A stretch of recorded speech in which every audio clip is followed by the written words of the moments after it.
You often hear pastors are not meant to be rich. That's funny, but that's the way people actually think. A pastor should live a common and ordinary life and not have a taste of comfort or wealth.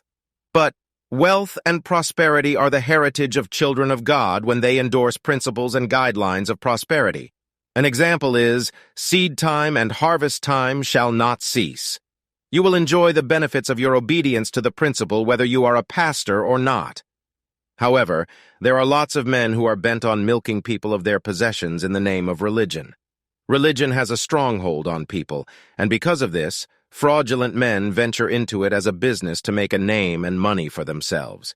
They engage in fetish, diabolic means to perpetrate evil and devise many with false signs and magic to validate their satanic call.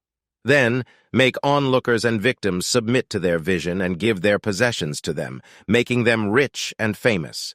This we have today in the body of Christ, wolves in sheep's clothing.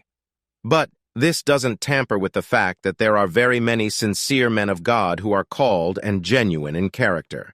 People wonder how modest can a venture be to make a pastor own a private jet, mansions, and estate all in the name of ministry. Well, I know for sure how a genuine pastor behaves. In this video, we would nullify the notion that says all men of God are taskmasters to their flock. The belief system that members are the only source of all pastors' wealth and opulence in a community is wrong. The offerings of a church don't always determine the net worth of a pastor in some cases. Not all pastors feed on the flock and rise to fame. Here are 7 ways pastors can make money without church offerings or tithes. 1. Salary. Not everyone is called into starting a new commission or ministry. In fact, some never get to own a church or commission. Although the richest are all presiding pastors of various churches, no one becomes the richest by just salary. Most churches run as organizations and are well-structured and employ full-time staff to work for them. A pastor can be employed to work in a particular department and can receive bountiful payments for their service. Some churches pay their pastors up to $1 million, some pay less, and some are very poor. But a pastor who is well paid and taken care of might end up becoming very comfortable. This is the first way because it's common and not really a major source outside the church. 2. Profession or career. Not all pastors do the job full-time. Full-time ministry is another dimension entirely, and this takes more from you at the early stage. It takes an affirmative encounter with God to go into full-time ministry, death to self and all. But some pastors still do their professions part-time and are successful. A medical doctor, engineer, architect, etc. can still do ministry and remain in their various fields. Not all pastors you see are full-time, some of them keep their jobs, and this helps them to strike a balance. A pastor can still be in ministry and still carry out projects and contracts for the purpose of profit outside his ministry. This is not a sin, as long as there is a distinction between their professional career and spiritual calling. 3. Honorarium or fees. Let's start with honorarium. When preachers and televangelists, like many apostles that we see on YouTube, go out to minister, especially out of the country they minister, an honorarium is given to them. It's called honorarium because they don't discuss the prize before the appearance. But once they get there, in most cases, some of them are bountifully paid in foreign currencies. When they come back home, they can afford and put the money into several other businesses. So some pastors get money from honorariums, especially those that travel around the clock. They travel to different countries of the world, preaching the gospel, and enjoying the benefit of foreign exchange. Now, when it comes to fees, these are the pastors who actually charge for coming to speak or preach the gospel. That has a topic on its own, but let's stay focused. For those that collect fees, it is not all the time. Pastors go out to teach that they preach the gospel. The gospel might also be part of their teaching. Yes, but mind you, there are pastors who are business and life coaches. So they charge fees. Some can charge as much as $5,000 to $10,000 for a session. We have some pastors who run mentorship schools, and business classes, and they take money for tuition. So, honorariums and fees are also part of the ways pastors generate money without directly taking it from the congregation. 4. Investments. Some pastors are big on investment. They are great investors. They take the risk and invest into several businesses outside the church. They buy shares and stocks and they go into real estates. They do real-time investment into their future. Now, you might not know this about them until they talk about it. Informed and enlightened pastors go into investment to secure a future of themselves, ministry, and also for their families and posterity. Some pastors open companies and institutions that solve problems. Some are into the educational system, such as opening universities and schools. Others create tech companies that provide solution and so on. Thus, before you accuse the pastor of taking from the congregation, you need to find out their investment. Because a lot of them have investments that pay them daily outside the church purse and offerings or tithe. Now we have several of them in America, Nigeria, and other parts of the world. Full-time pastors are not exempted from this. Those full-time pastors that you see on Forbes' list are all investors. Yes, investments and other sources of income also helps them with running the ministry. So most of the time, when you see pastors who don't ask for contributions and donations and things are being done in their churches, it is because they have other sources of income that helps to facilitate church projects without asking from the people.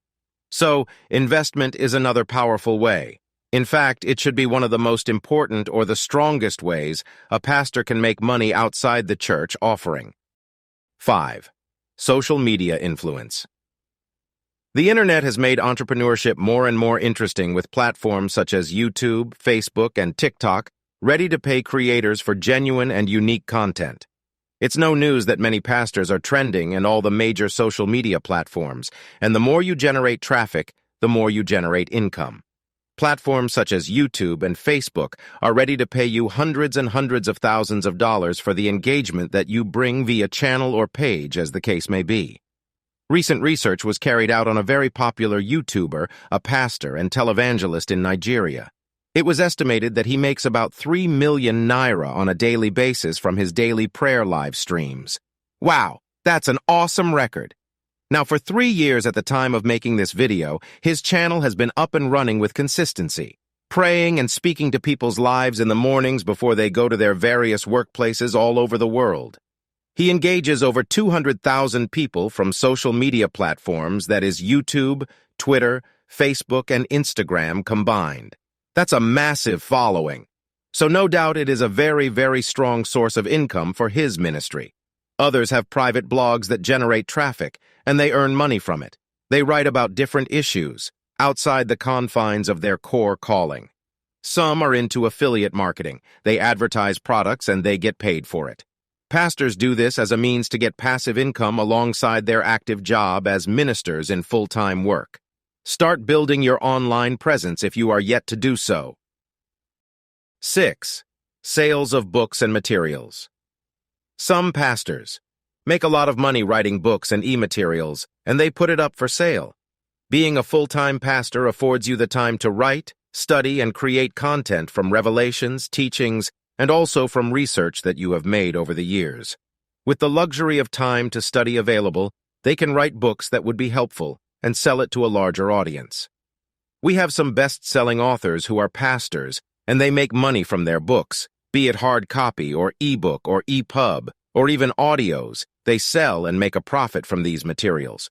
Now, this has nothing to do with the congregation they pastor, although they can also sell it to their congregation, but in most cases the bulk of the sales come from outsiders who are not really under the ministry. As long as it is resourceful and impactful, it will sell. Some pastors sell audio materials like music. Some are composers, arrangers, lyricists, and they monetize their work or enjoy royalties. This is another good way pastors make money, and you must consider it as a full-time pastor if you yet to. And finally, 7. Gifts and willful donations. A lot of pastors receive gifts in cash and in kind from both members and non-members. Some members find joy in sowing seeds of honor into the lives of their pastors, although it has a lot of rewards biblically, that is sowing the seed and meeting the needs of a prophet. Some folks make it a practice and routine to always meet the need of their pastor.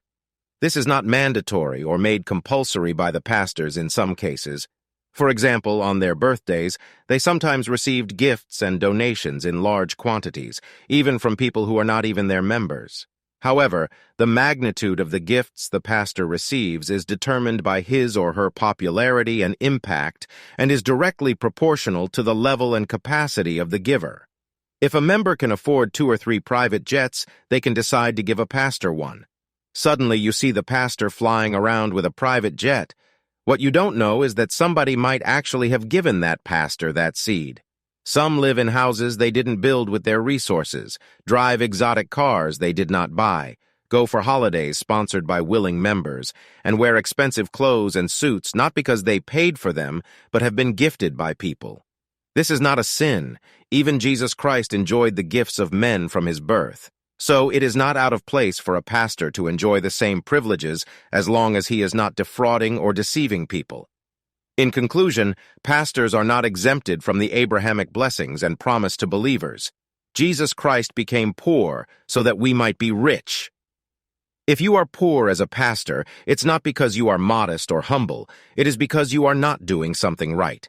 It's not a sin for a pastor to be rich and affluent, but this has to be gotten in the right way and not affect the message, purpose, and will of God for his people.